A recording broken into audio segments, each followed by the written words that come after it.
Moinsen!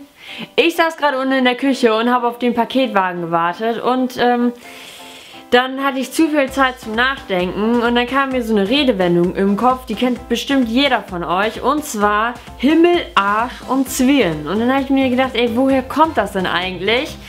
Und dann habe ich mich erstmal im Internet informiert. Ich weiß zwar nicht, ob euch das überhaupt interessiert, aber ich dachte mir so, ja, ein bisschen Wissen hat noch niemandem geschadet und dann weiß man wenigstens, wo es wegkommt, ne? Also bevor ich gleich irgendwie vom Thema oder so abkomme, von wegen Wissen und dies und das und Ananas und was weiß ich nicht alles, fangen wir gleich mal mit dem ersten Wort an.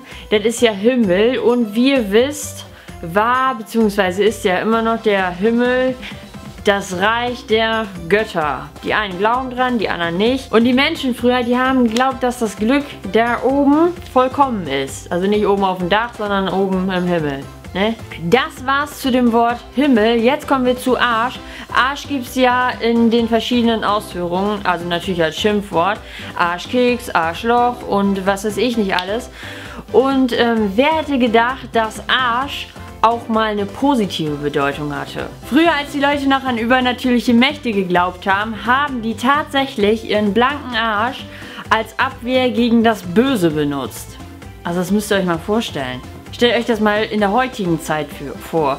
Stellt euch mal vor, jemand würde vor euch stehen und würde euch nackten Arsch zeigen. Jetzt wissen wir auch, warum Bart Simpson seinen nackten Arsch immer zeigt. Wieder was dazugelernt und gleich 2 Fliegen mit einer Klappe geschlagen. Naja, zurück zum Thema.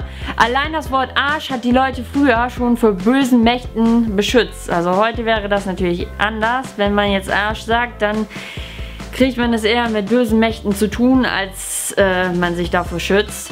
Und ja, kommen wir zum Wort Zwirn. Was ist Zwirn überhaupt? Für alle, die es nicht wissen, die wissen es dann irgendwie doch, weil Zwirn ist nichts anderes als ein Garn, was aus mehreren Fäden besteht. Und da es aus mehreren Fäden besteht, ist es natürlich auch besonders stark.